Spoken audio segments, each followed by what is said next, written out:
The following podcast will contain spoilers, tangents, hot takes, and excessive foul language. Viewer discretion is advised. Enjoy the show.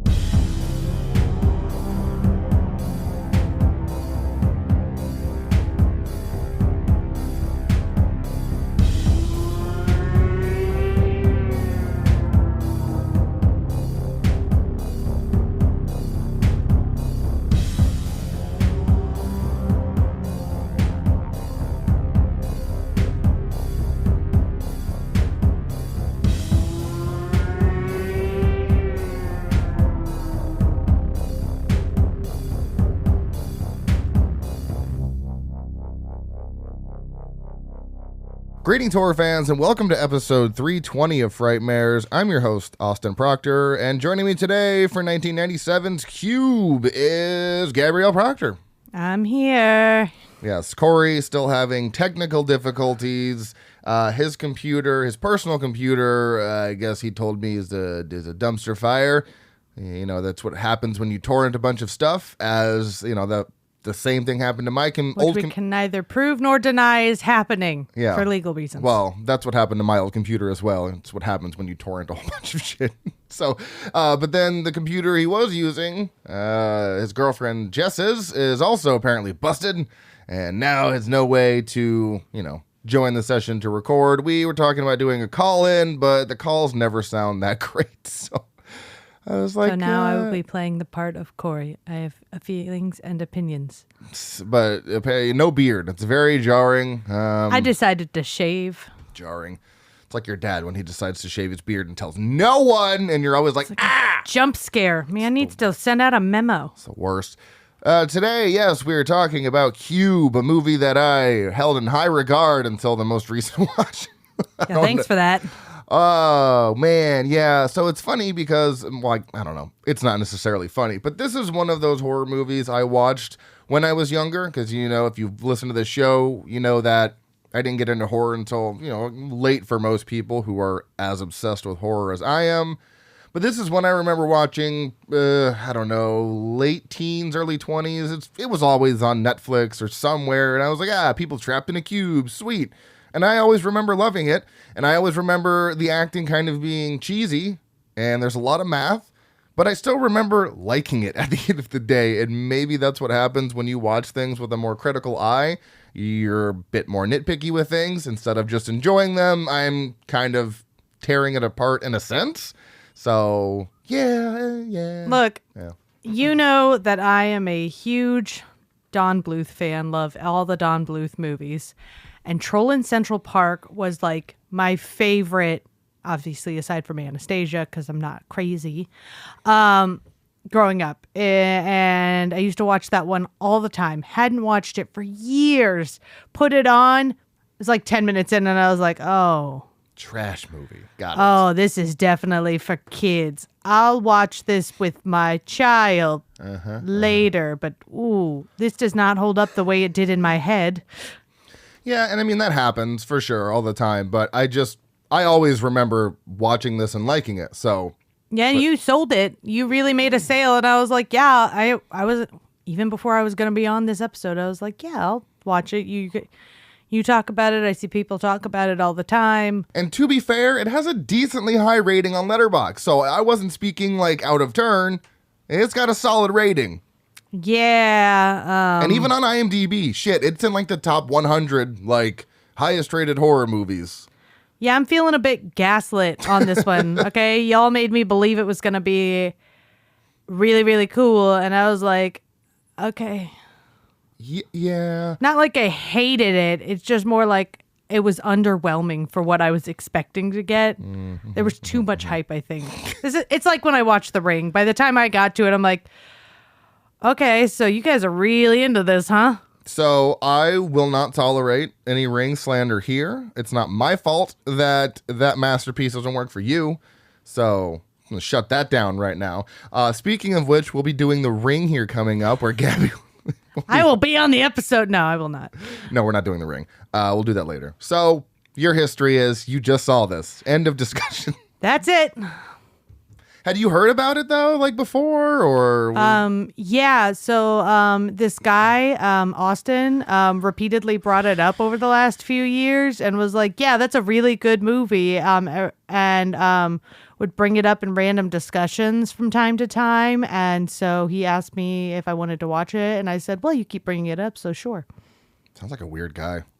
Sounds like he's a lying liar. Oh my God, I make one mistake with horror movies. One mistake. One.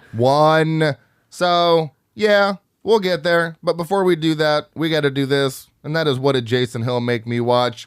This week, Jason made me watch a movie called Campfire Tales from 1997. Teens entertain one another by telling an anthology of famous urban legends with a modern twist, including Makeout Point, monsters, psychopaths, and ghosts. That is kind of confusing. Oh, just kidding. The wraparound is at Makeout Point. Never mind. So, this is a truly underrated gem, which came out a year before Urban Legend, mind you. So, there's that. First of all, listen to this cast. You got to hear this. You got James Marsden, Amy Smart, Christopher Masterson, who was Francis in Malcolm of the Middle. The older brother that's away at military school. Sure. Never watched it. We've got Christine Taylor, who's also known as Ben Stiller's wife. Just in case. Wow, she's also Marcia in the Brady Bunch movies. That was just a joke. I'm just saying, if you don't know her name, you probably know her as, Ben Stiller's wife. They're also in a lot of movies together. And Ron Livingston, who was in Office Space, among many other things. So the opening segment's called The Hook, and it is the classic story of the hook left on the car. That one is in black and white. It's a fun opening. It gives you a taste of, what you're going to get into. But then the first, real segment that goes somewhere is called The Honeymoon. It's a fun werewolf-style story. I don't know why I said style. It's just a werewolf story. Werewolf-esque in that there is a werewolf. I wish we got to see the creature fully, but I'm sure there wasn't a budget for that. You do get to see him attacking an RV camper. That one was fun. The second segment was called People Can Lick Too, and you came in right as it says it on the mirror at one point, and you were like, "Oh, I know that urban legend," and I was like, "Oh, is that a real urban legend?" It's an icky one. I didn't know. So I was not on board with it until you confirmed that it was an actual urban legend, and I was like, "Oh, okay, I feel better about that," because it was kind of creepy at first, and I mean, it still is creepy. It doesn't just take away the creep factor. So that one was fun. And then the third segment was called The Locket, which is also based on an urban legend. I've actually heard of this one. Solid story, great ending. And to me, overall, I think this was the perfect anthology in regards to placement of the three short, because each one was better than the next. And that typically doesn't happen in anthology movies. You'll have a strong opening and maybe a dud, and then the pacing is usually never good, better, best, and I thought that was very well done. And the perfect wraparound segment as well. Some people might look at that wraparound segment like a fuck you, but I thought it was a very interesting way to kind of tie everything together.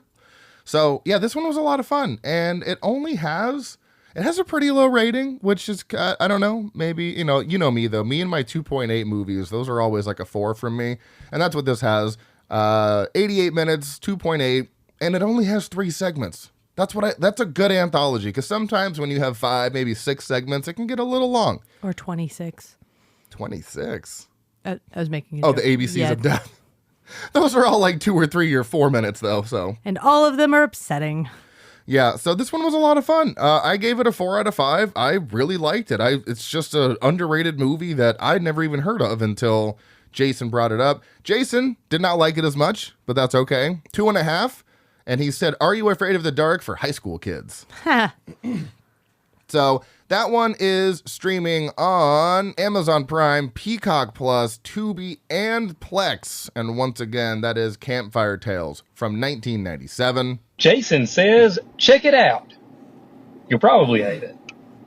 Thanks, Jason. Let's move on to the highest grossing movies of the year and the Oscar winners as well.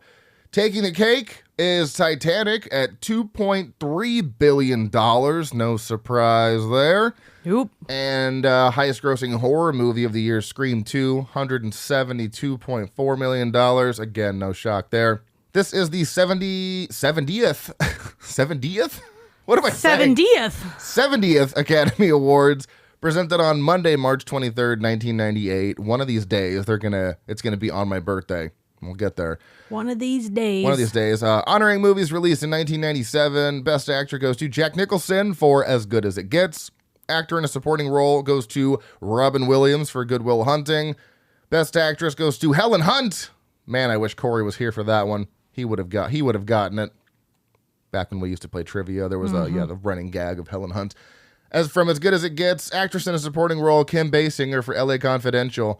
Is that the one where she beat out Joan Cusack from In and Out? Nope, never mind. Anyways. No, you're thinking of Killer Instinct. Okay. Or, no, Basic Instinct. Basic Instinct. And that's a different actress. And I was like, is that all you have to do to win best actress? Sharon Stone in Basic Instinct is what you are thinking of. That's not even the same actress. Okay. But I still knew exactly what you were referring to. Anyways, cinematography goes to Russell Carpenter for Titanic. Director goes to James Cameron for Titanic. And I am taking out the musical score now because I didn't realize, but in 1996, they started splitting original score and original song into original dramatic score and original musical or comedy score. So I'm taking that shit out. That's confusing. It's confusing. Then Best Picture goes to Titanic. This is a movie I've known about for probably since the day it came out. I remember the big chunky double VHS box that it came in. I wore that shit out. Oh, I was, okay, yes, I'm sure you did. I cried every time Jack died. Oh my God. Without fail. I have distinct memories of watching that in my bedroom on my bunk bed with other people, and my sister stands up and looks at me and I'm sobbing and she's like, "Are you okay?" I'm like, "Yeah." Yeah, see, I'd be crying at how much of an asshole Rose is for not letting him, come up onto the plank that clearly has enough room, but whatever. They've done the test. It wouldn't have worked. Yeah, you can also stack each other. You can stack on top of each other, which would have pushed them further into the water. No. You got to huddle up for warmth anyways. So yeah, if in case you don't know, a 17-year-old aristocrat falls in love with a kind but poor artist aboard the luxurious, ill-fated RMS Titanic. This is one I just avoided for years because I didn't give a shit. I just didn't care. Never thought it was going to be my thing. It's over 3 hours, blah, blah, blah, blah, blah. Never cared. But then a few years ago, I think it was 3 years ago, AMC did a screening on Valentine's Day in 3D, which I was like, this is probably a terrible idea, but it really wasn't that bad. That was when I was pregnant, yeah. Well, it was also not filmed for 3D, so the 3D was more of just like depth effects, if anything. There wasn't anything jumping out from the screen. And I couldn't believe how much I love this movie. I had no idea there was going to be an overarching story that took place like in today's time. I say today as in like, the current time back in 1997. And that added a fun element. Yes, this is a Oscar winner where someone is, recanting their story, and I am tired of that. But unfortunately, I've already seen this before. I knew that was a thing. So I'm curious to know. I'm curious if I watched this after, like if I hadn't seen it until now, right? Would I have still liked it as much after seeing, like, this is like the fourth or fifth one where it's a story that someone's telling? I wonder if that would have affected my rating at all. Like, I don't think so. Because I don't think so, but I have said I'm tired of it, though. Yeah, the difference is a lot of those are dramas where they're talking about slow-paced things, and you really got to sit in. This keeps a pace. Well, and you really get her story, at most, is giving an internal dialogue to a character where she is, giving vacant expressions because she is so unhappy. So it's really giving you a chance to connect with the character more by understanding where her mental headspace was and why she looks fucking miserable. It's been 84 years. Yeah, I also didn't know that meme or GIF or whatever was from that movie. I had no idea, and then we watched it in theaters, and I was like, oh my God, that's what this is from. Got it. Yeah, and for the record, we saw that movie because you were given a choice between watching Moulin Rouge or going to the theater and seeing Titanic, and you picked Titanic. Sure did. Yeah. I figured it was time. If I would have watched this at any other point in my life, I probably would have hated it. But I was like, listen, I think it was 2022 when we went, or 2020. Yeah, I was like, I'm in my 30s. It's like, it's time. Yeah. It's almost been out for 30 years. Like, it's time. I have to just watch this. I did not expect to like it as much as I did. It's not my type of movie, like at all. It's not a period piece, but it's like the 19. Yes, it is. No, If it's set in the past. I'm talking period piece like Renaissance era. Okay. Okay. I like because I don't know, for some reason I find it hard to get into those movies sometimes when everyone's wearing these giant, I don't know, but this is like 30s, 40s, something like that, and everyone's, looking dapper. What? It's like 1910. Is it? Yeah. Hold on. Sometime in the past, 1902. Give me 2 seconds. Okay, she's 101 years old, and it was in 1997. Yeah, 1911. 1912 is when it sank. So, haha. So how was she 101 years old? Because she was 17. Oh, that's right. Jesus, yes. Got it. I was doing math from the time it sank. Never mind. Never mind. So yeah, I just didn't expect to like this as much as I did, and here we are. So yeah, in the theater, I knew I was gonna have to go to the bathroom. It's a 3-hour movie, and I think I picked just about halfway through. You're like, this is the time to go.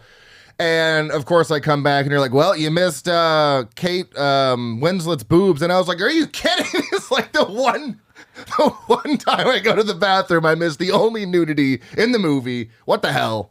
Yeah, Bullshit. there's only 2 scenes I know guys consistently care about. Draw Me Like One of Your French Girls and the guy with the hit with the propeller. Yeah. It's not that I care about it. I just thought it was funny that the second I go to pee, I was gone for maybe 2 minutes is the time. And I'm like, son of a bitch. Still haven't seen him, so what? That after this movie came out, people wouldn't stop talking about how fat Kate Winslet was. And you're like, what? What? Because she's not even plus size. She's just got a curvier figure, and she wasn't like rail thin, which was really popular in the 90s. So they're like, oh, look how chunky she is.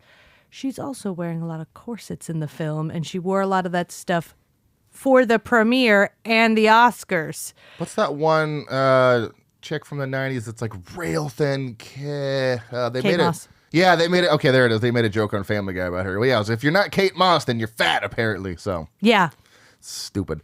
So yeah, I gave this a 4.5 out of 5. Shocking. I know, shocking.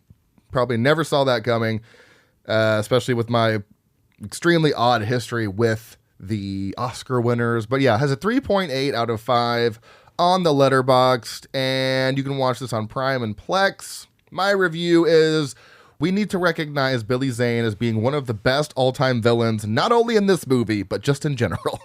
Because he is so good as a villain. He was also a villain in Demon Knight. And Dead Calm. Man plays a good villain. We need to recognize him as a superior villain. So this one is 3 hours and 14 minutes. So saddle up if you're going to watch this one. But yeah, I love this movie. So yeah, no, I mean, I obviously love it agree. too. And yeah, though, if I had to pick any of the Billy Zane villains I've seen, I'd probably pick this one. Yeah. Not the Dead Calm one. Well, yeah. I mean, I'm picking Demon Knight, but well, no, I mean, like, who I'd feel safest with, probably this one, then Demon Knight, and Dead Calm at the bottom, because I don't even care that... Dead Calm and Dead Last. Demon Knight, he is a demon. Dead Calm, Billy Zane scares the shit out of me. Yeah, that's fair. So, with all that being said, let's move on to the IMDb Roundup. This is Cube from 1997, released on September 11th. 1998 is a limited run in the U.S. Rated R for some strong sci-fi violence, gore, and language. We've got mild sex and nudity. I'm wondering where that comes into play. Severe violence. Does the inside of bodies count? I guess. Severe violence and gore. Moderate profanity, no alcohol, drugs, and smoking, and severe frightening and intense scenes. Coming in at 1 hour and 30 minutes. Listed as a horror mystery thriller, directed by Vincenzo Natali, who also directed Splice. That's exactly the moment I got nervous, is when I read that on his IMDb, and I was like, oh, okay. He also did In the Tall Grass, and one of my favorite segments from Del Toro's Cabinet of Curiosities, Graveyard Rats. That was a fun one. Written by Andrei Bijelik. Sorry if I'm butchering these names. Who only wrote this movie. We have also written by Vincenzo Natali, who wrote everything I've already mentioned that he directed. Then we have Graham Manson, who also wrote 50 episodes of Orphan Black and 40 episodes of Snowpiercer. Oh, wow. Composed by Mark Corvin, who also composed The Witch, The Lighthouse, and The First Omen. So that's pretty cool. Cinematography by Derek Rogers, the whitest name I've ever heard, who also did the cinematography for Phantom of the Megaplex. Yes, that Disney movie everyone forgot about until right now. And then Resident Evil Apocalypse, edited by John Sanders, who only has 4 other credits for TV shows, a short film, and one other movie called Go Further. Ah, the classic. The classic. Starring Nicole DeBorius as Levin, who was also in Prom Night 4, Deliver Us from Evil as Megan. Nikki Guadangi, if I'm saying that right, sorry, again, as Holloway, who was also in Ready or Not as Aunt Helene. David Hewlett as Worth, who was also in 99 episodes of Stargate Atlantis as Dr. Rodney McKay. Julianne Richings as Alderson, who has over 200 credits, was also in Wrong Turn's Three Finger, and this is where it gets really weird. One episode of the RoboCop TV series as Dr. Proctor. Okay, first of all, that is my nickname I've had for decades. Second of all, I have never, ever in my life heard somebody else use that outside of my circles, so I had to include that. I thought that was funny. We've got Wayne Robson as Renz, who has over 140 credits and was also in Wrong Turn as Old Man, and 4 episodes of the RoboCop TV series as Shorty. And then we have Maurice Dean Went as Quentin, who has done an incredible amount of episodic television and was also in 1 episode of the RoboCop TV series as Captain Ethan. So strange that 3 of them were all in that TV show that I didn't know existed until now. I like you picked 1 episode of RoboCop for Julian Richings when he's most notable for being Death in Supernatural. Well, I also picked Wrong Turn as Three Finger because I try to pick horror movies that they were in. If Supernatural isn't a horror series, what is? I don't watch that show. Whatever, man. Fucking, why don't you do the... He's Death, for God's sakes! Whatever that means. I don't know how big of a role that is. You want to start writing these up, lady? I don't know. What's a bigger role in life but death? This had an estimated budget of $365,000 CAD, Canadian dollars, and a worldwide box office gross of $565,000.7. I don't know how they convert that, so you do the math.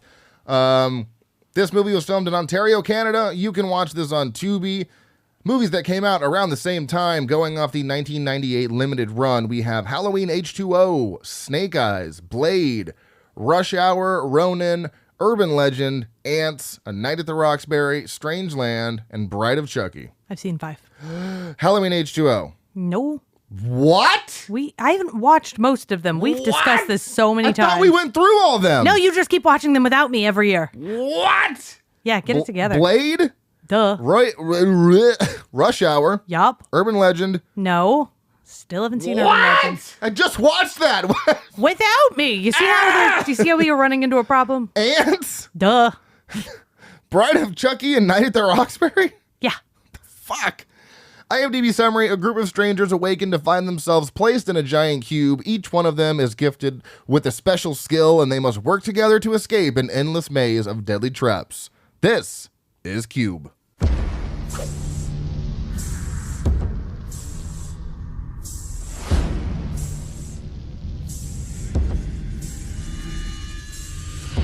cube. 26 rooms high. 26 rooms across. 17,576 rooms. Does anybody remember how they got here? Why would they throw innocent people in here? Are we being punished? There's a way in here, so there's gotta be a way out. Do you think they'd go to all the trouble to build this thing if we could just walk out? Take a good long look around.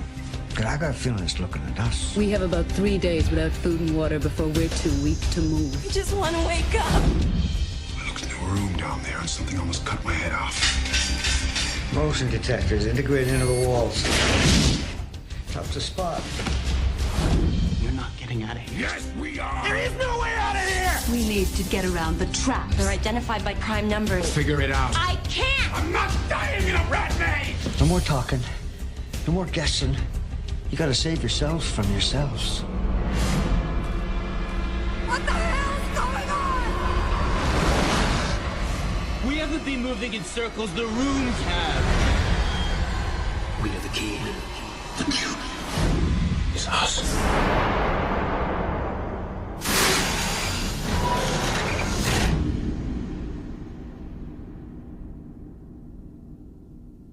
So, Gabby, overall thoughts on Cube? So I know I haven't said this yet, but overhyped for me. No, I mean, the concept was interesting. Everyone kept calling it the precursor to Saw, and where I can kind of see that, that was leading me in such a different direction. Because for me, Saw for a lot of people is just about the traps. For me, it's why you're there and how does the trap relate to that shit. I really like them for the, detective mystery. Let's uncover the deeper layer story aspect. That's why I like the Saw movies. Well, yeah, so do I, but I also love the traps. Yeah. So that's what I had in my head when people were like, it's like the precursor to Saw. Not in that sense. So, and yeah, I didn't really connect enough to care about it. I didn't hate it. I just, at a certain point, I was like, this sure is still happening. Okay, first of all, I'm going to tell you this again because it is just like Saw in the sense that strangers are waking up in a room, having no idea where they are, and needing to get out. That's Saw. Yeah. And then putting a bunch of emphasis on their jobs when realistically, approximately 3 people's jobs actually matter. Yeah. Because the doctor is just a doctor. I don't think autism is a career. So it's really just we needed a savant in the room to do the math of the mathematician and a dude to tell you there is an outer edge. It's like one character is carrying 90% of that load. Well, it's like, God forbid you just make the person who can do numbers really well, a math teacher, or I don't know, someone who uses math all the time. Nope. Got to make them autistic. Okay. Like, all right. Didn't really need to add that element there. But okay. So. Yeah. And then you have a master escape artist who is in there that is not as relevant as he thought he'd be, which I think was kind of funny. He gets ousted pretty quick, too. An aggressive guy is there to be aggressive. So. Oh, well, I mean, he does play that cop role really well. Yeah, for reasons. In the sense of, the brutality. Yeah, and the real strong sense of... I feel unsafe to make everybody really nervous the whole time. I don't know. So my overall thoughts are, I remember liking this movie a lot. In fact, it had like a 3.5, and I figured it's probably going to go up. I think I'm going to rate it higher because I'm watching it more with a critical eye, and I'll pick up on things that I didn't before. Nope. Boy, did I rate it a lot less than the first time. It's just, man, it's dated. Okay, it's dated. And now I say that because the last movie we did, From Dusk Till Dawn, is so not dated. Yes, you can tell what time period it was made from the cinematography and stuff like that and the age of the actors. But this just feels so 90s as to where Robert Rodriguez is. It's harder to really be like, oh, this is 1996. I don't know. Am I alone in that thought, or? No, I think I agree because what seems like a really cool concept now, there's so many other different options for how they could have gone through it, and the storytelling is so simple for some really complicated ideas. And yeah, it feels really repetitive because it feels like it should be a TV movie. Almost gives the quality of like an episode of a TV show. Yeah, and I think that's my biggest problem, and something I don't think is necessarily fair to knock the movie for, but it's only available. Well, I got the DVD, and I've had the DVD for a while, I think. But I remember, for some reason, it's one of those DVDs where when you put it on, a widescreen, it doesn't fill up the screen. It's like extra letterboxed. It's basically you take the widescreen but then shrink it down to 50%, and I was like, okay, this is strange. So I had to into a cube, if you will. So I had to zoom in, which is going to make the quality terrible on a DVD. So I found myself kind of being taken out by the quality just not really being that great. And then add on top of that, the over-the-top performances, like this was a fucking soap opera. The very weird camera movements at times. Like the opening when they're all trying to figure out what's going on, it's focused in on Quentin. The camera is literally just swaying back and forth, and I was like, "What are we doing with this? So like, are we on a boat? What's happening?" It's very, very jarring, very confusing. And then there's a lot of when the cube is moving around, it's clearly like some sort of digital manipulation where the camera is like aggressively shaking. And it's like they weren't doing that practically. They're doing that with the film reel, or I don't know. They're doing something with it, and it was very strange. So it's just painfully dated, in my opinion, and I couldn't look past that. Yeah, it's funny because, like I said, it does remind me of a TV show in that sense. I've seen TV shows where they've had these kinds of episodes where it's just like you're reliving the same thing over and over again. I usually find those really boring. It's like if someone keeps... there's an episode of Farscape where one of them keeps seeing events right before they happen and then keeps hopping back in time. And it's like he's getting precognition of what's going on. So then he's reliving it again. So he just keeps getting repetitive. He keeps living the events and then going back and living. Like, yeah, we got to move on, guys. It doesn't keep you locked in if it keeps going over and over again. So it distinctly reminds me of an episode of television where they're like, we're going to do something funky. Something weird. So on that same note, we were about an hour in, maybe halfway to an hour in, and I was looking at my notes very, very anxious. And I'm like, wow, I don't have really anything here. What's happening? Oh, God, I forgot to fill out most of it anyways. Perfect. So... yeah, because I looked. Now you can be in the moment. And I looked at you and I was like, what's going on? Because I usually have like not pages, but I have a lot of notes. And you're like, well, the problem is it's kind of just the same thing over and over and over. It's just a different cube. And I'm like, God, you're right. There's really not. Yeah, they go really much to talk about here. They're in a cube. They talk about a plan. They go through a few cubes, stand in a different cube, talk about some more plan and strategize. Maybe talk about someone's backstory a bit, and then move again. Yeah. And then like, okay, so when are we going to do like a different thing? Because I feel like you guys are spending hours building up to being comfortable enough to share information when really, if you want to escape, this is the time to start like dialoguing. Yeah, and it's kind of, you're right. It just kind of gets repetitive because the set never changes. The only thing that changes is the color of the cube. That's it. You get a white cube, a red cube, and a blue and a green, I think. And the primary colors.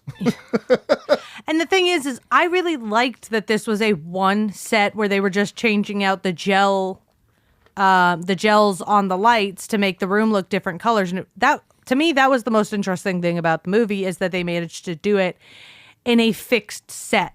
And doing it in such a small set is hard to do. I just feel like the way they tackled the story itself could have been a bit better. Yeah. It's not like it was, like I said, it's not like it was bad. I just feel like it could have been better. Well, yeah, and we were, at the end of the movie, we're like, do we do something else? Do we just do... And then I started looking through the horror movies for 1997, and I was like, God, it's a rough year. We've also done quite a few. I'm sorry, guys. I tried to get Anaconda in here. He wouldn't do it. Yeah, well, it's not that I didn't... first of all, I would have done it, but we also would have had to watch it. And then, Corey and Jason already watched the movie, so I would have felt really bad just doing something totally different. So... But yeah, I was looking through. I was like, well, we did Event Horizon. We did this one. Scream 2. Well, we haven't done Scream 2, but we did Event Horizon, I believe. I Know What You Did Last Summer was 1997. I was like, well, we've done the good ones from this year. I was like, I don't really want to do Scream 2 because we just did that a few months ago. Or we did the first Scream a few months ago. So I was like, let's just do it. And we'll pray that we have enough to talk about. So going into likes, we already mentioned this, but Saw definitely took a page from this book. They made it way less sci-fi, more horror, more crime. Yes, the elements are there. All the characters are wildly different. Like these people would never be anywhere near each other in real life. Yeah. Did you notice that? I don't know if that's a good thing or a bad thing, Like, I get what they were doing. They were trying to get people from all walks of life, but they just did not feel like they fit in together at all. And because we don't know why the hell they're even in there, it's like, okay, so did they intentionally put a mathematician in there to solve the problem and a savant? Or is that purely coincidental? Because if it's been going for months, they've clearly put other people in there. Were all those people mathematicians too? Or what? Were you just trying to see if someone could solve it? And the guy's like, nobody's running this. Okay, well, someone's throwing bodies in here. Yeah, and the only really explanation you get or progression in that area is the fact that one of the guys, Worth, in there did some contract work for this structure, and that's it. So it's like, I get you want to be mysterious and aloof, but yeah, I kind of need something here because you can't just not explain how any of this works at all. Not explain why they're there. That's not working for me in this instance. There needs to be some sort of explanation, and maybe they tried to do an explanation and it just didn't work. Maybe it was cut out. Who knows? But I need there to be a little more direction here as opposed to random people thrown in cube. Escape? Yeah, the fact that there's really no, like, force behind it just makes it more confusing than anything else. Like, okay, so then how the hell did they even get in there if no one's running the show? How did they get them in there? And do they just have to quickly shove them through that one hole to get them in there and then hope they all wake up at the, like, how do? Yeah, and what was the opening to the movie? I don't think that had anything to do with anything. It was just an opening kill. Just an opening, cold open. Which is funny because if you think about most of the traps in the film, like the fire one, yeah, that makes sense. But anything involving wires or sharp objects were just like, you couldn't see them quite on screen. So they're just kind of appearing out of nowhere through the glass and metal. Yeah. And you're like, okay, but how? And how is it spinning around so much? And how does it know when to close? Yeah, that's my next point is there were some really interesting traps. Some obviously hold up better than others, but there's motion-activated ones, noise-activated ones, hear-activated. Heat. Heat. No. Yeah, heat activated. Yeah. Like body temperature. Yeah, I would just curl up in the corner and die. And of course, they somehow managed to look at the numbers on the cubes, and then they're like, oh, fucking each one that's prime is not a trap. And then they realize, well, that's not right. And then it's something else. And you're like, this is ridiculous. So much math involved, and I can do a little math involved, but when you get to a certain point, you need to make that translatable to the audience, and the audience should not have to have some sort of math degree. Yeah, first of all, I don't have enough knowledge of math to fact check these people, because prime numbers, like, what am I going to Google this every time? No, I'm not doing that. And doing all this math, they're doing all this math, and I'm just like, this is like homework. I don't want my movies to be like homework. I can't validate if any of this is even true. They're just making shit up at this point. She's like, I saw it before, but I didn't get it. I'm like, were we supposed to know? Was it in the room with us? Oh, I was wrong before, but now I've got it. Did you? Are you sure? And this is why I know that there's a place for this to place for us to get out. You do? Yeah, because they somehow managed to find out from Worth the dimensions of the outer shell. Because he built the outer shell. Well, he was the one who was contracted. He was a contractor. And Levin does, some foot math where you put your one foot in front of the other foot. And she's like, all right, this is a 14 by 14 cube. That means there can be this many cubes. 26 by 26. Oh, I thought it was 14 by 14. No, so the room's 14 by 14. She comes to the conclusion that it is 26 by 26. Oh, the outer shell. Which, if you do the cubed math, was 17, or there was like thousands of cubes is essentially what they... See, I'm getting confused now, and we're not even watching the movie. So that's the math part I remember. She comes to the conclusion about how many cubes there are and realizes that the numbers on the cubes don't do one thing, but they show you where you are as a quarter. Oh, God. It's like, I can't do this. And what's confusing is if you were wrong the first time, how did you get so far before you figured out you were wrong and then had to redo the way you were going through? But then when they end up in like they end up circling around back to where they were before, and then they're like, oh my God, now I get it. Well, yeah, they get it because they shouldn't have moved. They should have just stayed in that first room because that's the cube. That's a variable that once everything's in the right spot, that one goes, because you got to remember, there's a gap in between the cubes and the edge of the wall to escape. But that one cube that they started in is the variable that will shoot itself to the exit. God, my head hurts. Yeah. I still don't quite get how they got to that conclusion. No idea. And also, any trap puzzle thing that requires me to essentially use monkey bars, because there's some doors on the ceiling, and they have to like climb through those doors and use rungs that go the length of the ceiling. Yeah, I'm fucking out, guys. I can't hold my own body weight. And the fact that all of you could hold your own body weight. It's insane. For someone who's big into math, I feel like that's statistically impossible. Completely unreasonable. Yeah, and thinking about it now, if the whole I'm not even going to get into it. Never mind. I'm going to confuse. I'm going to confuse myself and everybody listening, and everyone's just going to throw their phone at the wall. Tell me later. Oh my God. So some more likes here. I love how everyone loses their mind almost instantly. Yeah, don't keep it together, guys. Everyone just loses their shit so quick. There's comedy, but not intentional comedy. More cheesy line delivery. The dialogue are words, definitely words in that dialogue. And then, yeah, what you said. I love how everyone has the upper body strength to climb ladder rungs on the roof, because I am 260 something pounds. I have no arm strength. Okay. Do you think they screened people for their upper body strength? Because I mean, how many pull-ups can this guy do? They said no one's involved in this anymore, and it's just outside of anyone's control, but they did remember to take the jewelry off some people and leave the mathematician with her glasses. Yeah, just assuming that people can hang on monkey enough, and then not even just, do the crawl on the ladder on the roof, but then somehow hoist yourself up into the next cube. That's completely unreasonable. That's what the cop's purpose was. Upper body strength to lower them through that one hole that one time. Yeah, but remember when they had to, it's... That's it. That's all he was there for. Insanity. Hoisting. Any likes that you had that I missed? I did like the mathematician girl. Oh, Levin? Levin was great.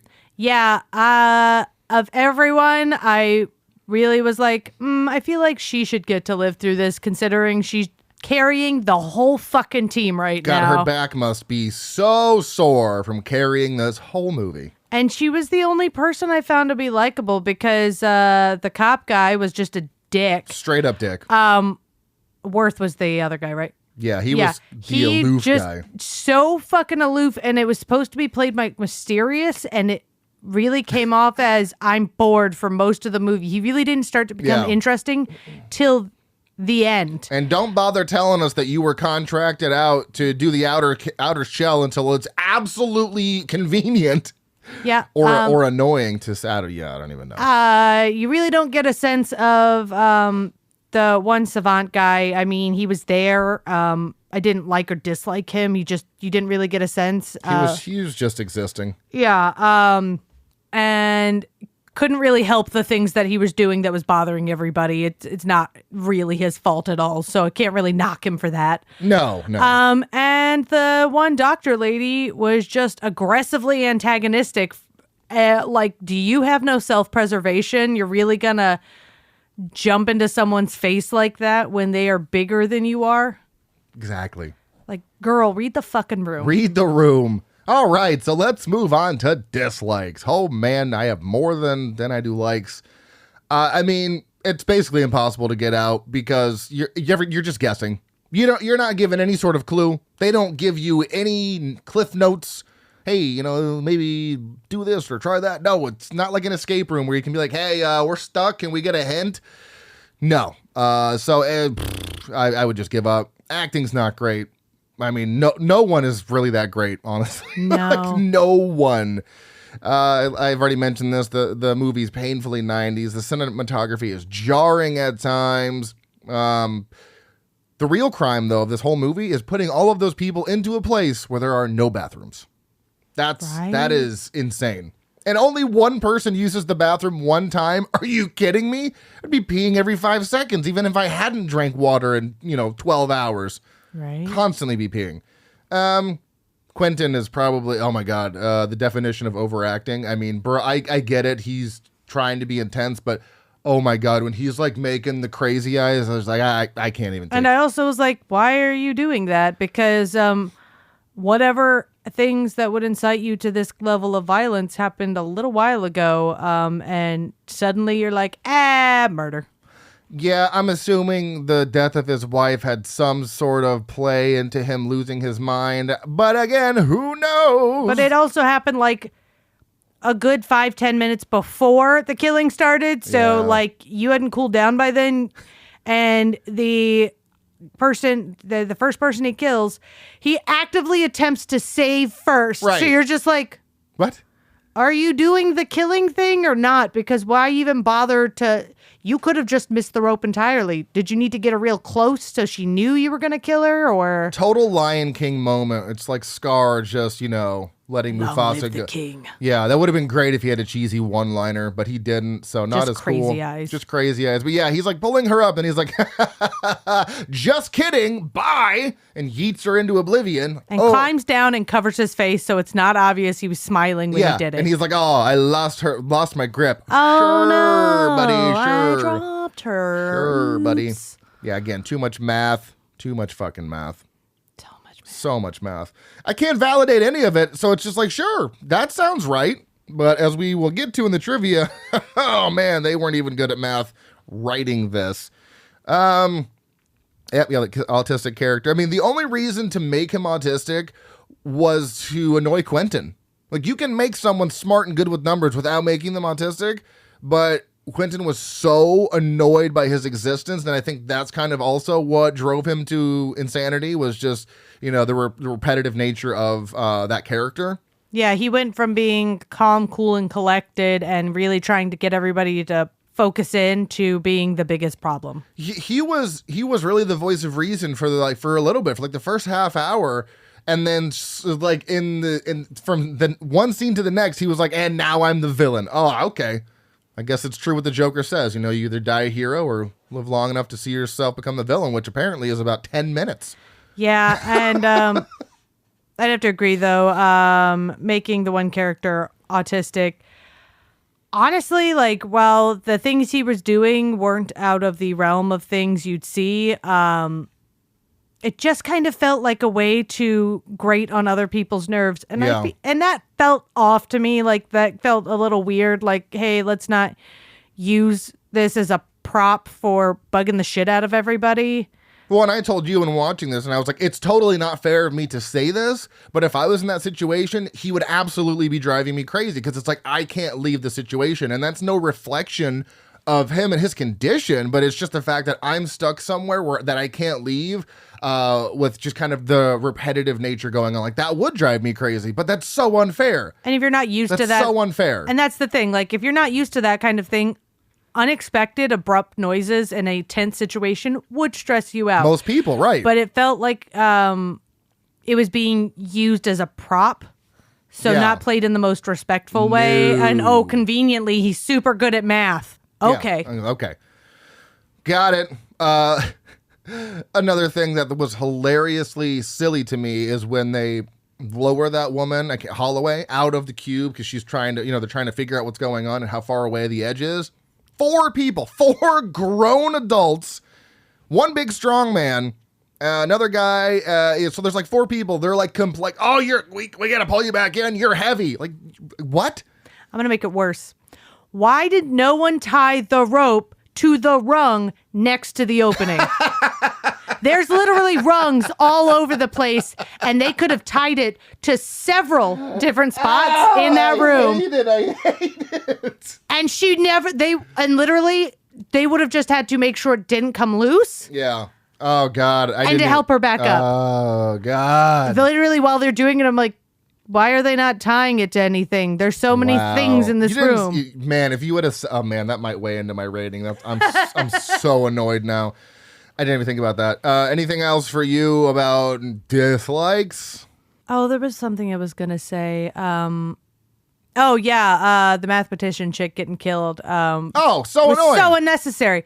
The fact that they got there, they got to the exit. I don't even know how the hell he followed them. They hopped through so many friggin' rooms. They literally pushed him down a cube. Remember that? How the hell did he find them? So how did he, besides going up, how did he know where to go? Like, that made me insane. Like, that made me so irritated. So how did he know how to get there? And also, the exit's right there. The fact that they all just stood there and stared at it, giving Worth just giving up. Like, oh, well, I have a head injury, so there's no reason for me to get out and seek medical. I'm just gonna hang back. Yeah. And for the girl to die, for Levin. And for her to get killed, there's no reason for her to get killed. No reason. And why the fuck are you all sitting there? Why are you spending time murdering people? Get out. We've established it's a temporary exit. Get the fuck out. Yeah. That bothered me. And, yes. Because it's just heavily reliant on a mathematician and someone who can do extremely large math in their head. And they've established how long they've been there. They are at a finite amount of time that they can get over to that bridge and get out. How many people just fucking died in these rooms because they didn't figure out the math that fast? They had literal hours to work this shit out and also get to the exit. So if someone doesn't know how to do math, there's literally no goddamn way to get out. That's why I said that's one of my dislikes. There's no way to get out. Like, for an average person, what am I supposed to do? Yes, the numbers.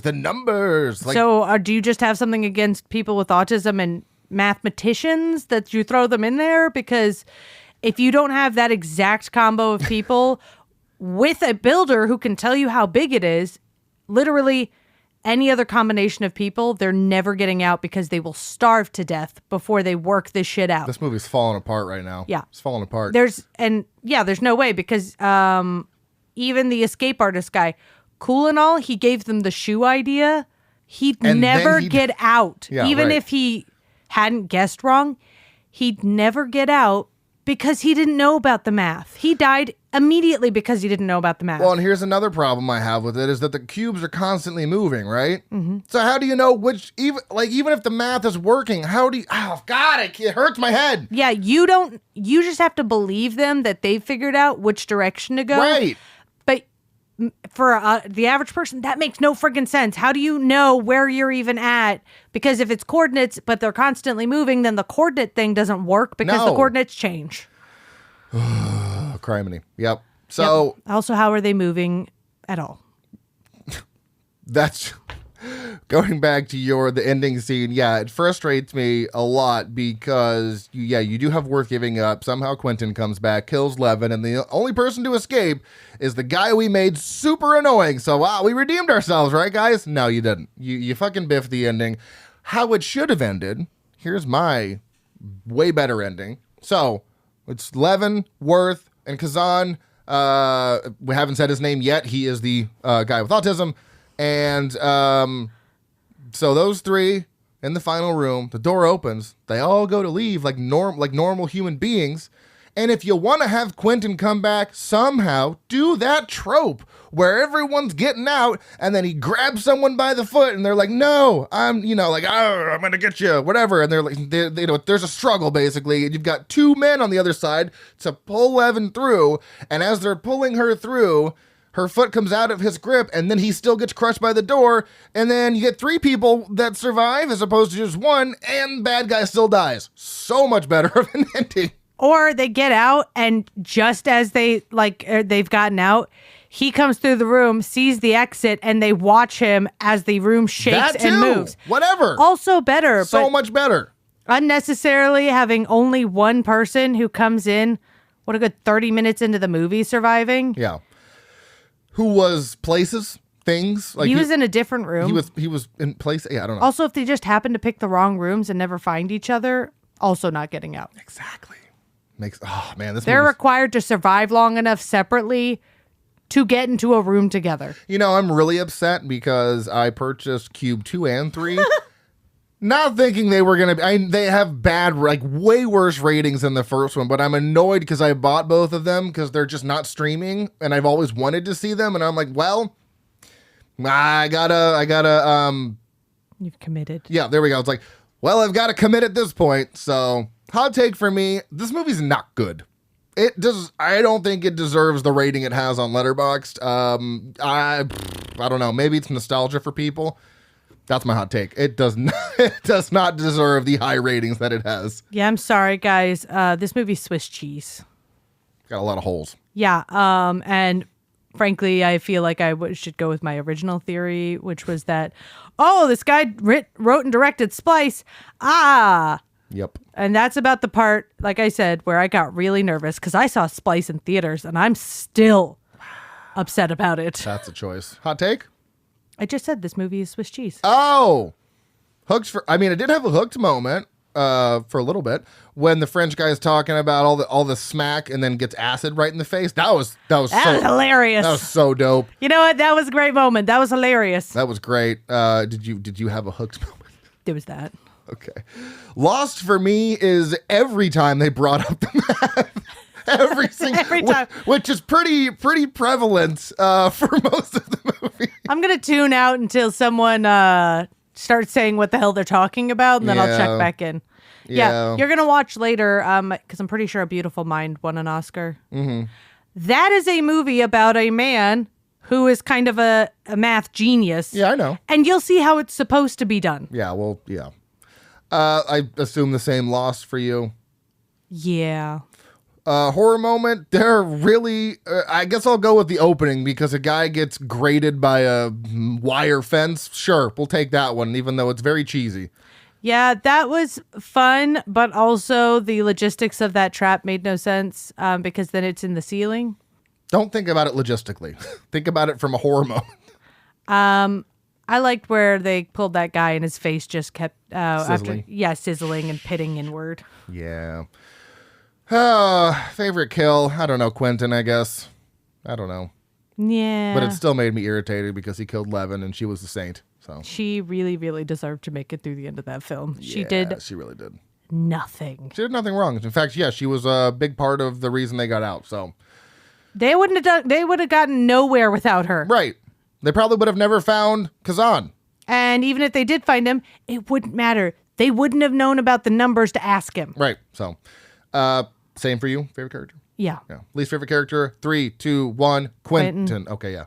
Hey, look at that. We've got the same least favorite character the last two movies. There's like two different characters in that movie. Yeah, that's fair. I forgot to write down a favorite line, probably because I just was so bored and annoyed with this movie halfway through. So, that's why we always try to talk about likes as well as dislikes, because there were some things I definitely liked, but for the most part, this movie did not work. No. So, anything else you'd like to mention on Cube? No. Before we wrap up? Are you sure? Yeah, I'm just really happy we watched In and Out the same day, because at least we got to watch a good movie. Oh boy, do I have some fun facts about that movie and a character for the next episode. Gonna blow your mind. Oh, snap. Anyways, let's move on to the post-review stuff here. Taglines: the only way out lies within your own mind. Fear, paranoia, suspicion, desperation. Don't look for a reason, ... Look for a way out, and the walls are closing in. That first tagline's misleading. So was the second one. The only way out lies within someone else's head. The walls are closing in is also misleading because ain't no walls closing in. That's true. They might not have found that trap. Trivia. Director Vincenzo Natali deleted a final moment from the film in which it's shown what is outside the cube. He said when he was paring down the film in the editing room, it was the first thing that he removed. Good idea. This movie was filmed in 22 days, and it shows. The last part wasn't part of the trivia. To show their support for the Toronto film industry, the special effects company Core did the digital effects for free. That's pretty fucking awesome. You already mentioned this about the rooms. Oh, sorry, no, never mind. The room color has nothing to do with if there's a trap or not. However, on a meta level, the colors sometimes signify what happens within the room. White represents discovery, Anytime the characters make some kind of discovery, it's within a white room. Red represents death or distress. Kazan is disturbed by red rooms, and often characters will confront one another and fight in red rooms. I like it says sometimes, which means it's not always, which Correct. means that's more coincidental than anything. Correct. Perfect. All the characters are named after famous prisons, with Kazan being a famous prison mental institution. So there you go. Jesus Christ. Let's look at these goofs. Levin uses a common plastic clothing button to scratch her notes into metal plates on various rooms within the cube. Not only is plastic incapable of scratching any metal, the fine lines which appear in her writing could not have come from the blunt edges of her button, even if it were sharp enough to score metal. Oh my God, I meant to say that because I was like, how is she doing that with a plastic round-edged button? When Kazan lowers himself into the blue sound-activated trap room, the set cube wobbles from left to right enough to spoil the illusion that the cube is solid and flexible metal. On that note, too, the sound-activated room genuinely pissed me off. Didn't make sense. Well, because they open the door and they're like, and then all the wires go about, and someone's like, well, wait, why isn't it going off when the door opens? And someone's like, oh, they must have programmed it not to do that. Sure, that's it. Totally. I'm going to make it worse for you. Oh, fuck, no! If the rooms are only a couple of feet apart, and those spikes go almost the full 14 length distance, where are they coming from? Where are any of the wires or anything? Like the fire thing that pops out? Totally. That could happen. Where are all the long wire thingies coming from? Because they don't describe how they're coming out of the wall. Sure, they could be coiled and wrapped up, but like they don't explain that. But those are spikes that are coming out. They have to be straight metal, or they have to be stacked on each other, which means something has to be forcing them outward. But if they're retractable like that, that would take a lot of force to kill someone with. Oh, God. This movie's falling apart. Yeah. That's why I said the thing about the big grate that swings and kills the guy, the first guy, because if that was up in the ceiling, then it's covering the door in the ceiling. Yeah. Fuck. When Levin figured out that adding up the digits and the numbers gave her the coordinates in the cube, she would have almost immediately noticed that the coordinates were not in sequence from one room to a next, since the rooms were shifting. Exactly. After you enter a new room, the chamber doors automatically spin their handles and close shut. There is a scene near the end where Quentin closes a chamber door himself while the other character is talking. The director admits in the commentary that this is because that particular shot was done earlier in the filming before he decided they would close automatically. Oh, so this is we're winging it thing. Got it. Yep. And lastly here, Kazan is supposed to be a math genius, something that the plot hinges on, but he makes several mistakes when calculating the number of prime factors to find out whether a room is trapped or not. He says that 462 has 3 prime factors when it has 4, that 206 has 4 when it only has 2, and that 563 has 2, and 911 has 3 when they're both actually prime numbers. Perfect. Nailed it. Yeah, I was like, I don't even remember what the fuck a prime number is to know what we're talking about. Can only be divided by 1. Is that what that is? Yeah. I don't know. Anyway, continue. A whole number greater than 1 that cannot be exactly divided by any whole number other than itself and 1. Oh, okay. Yeah. So what I said, but with better, bit more better explained. Rated 7.1 out of 10 on IMDb, 3.3 out of 5 on Letterboxd, has a 63% on the tomato meter and a 76% audience score. My rating's going down. It's going down more. It is. It's going down more. What did you give this now that we're re-rating this live? Oh, God. I don't even know if 2 is like the right answer. I feel like it should be lower. Oh, my God. Lower than 2? I'll leave it at a 2. Wow. Okay, ladies and gentlemen. I also am lowering it to a 2, which means we have our first Frightmare certified flop.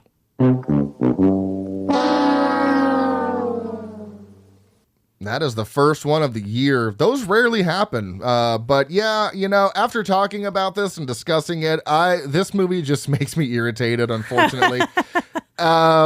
Stand by on my thoughts and feelings on Hypercube 2 or Cube 2 Hypercube and then Cube 0, because as we all know, the third one in the franchise should be Cube 0.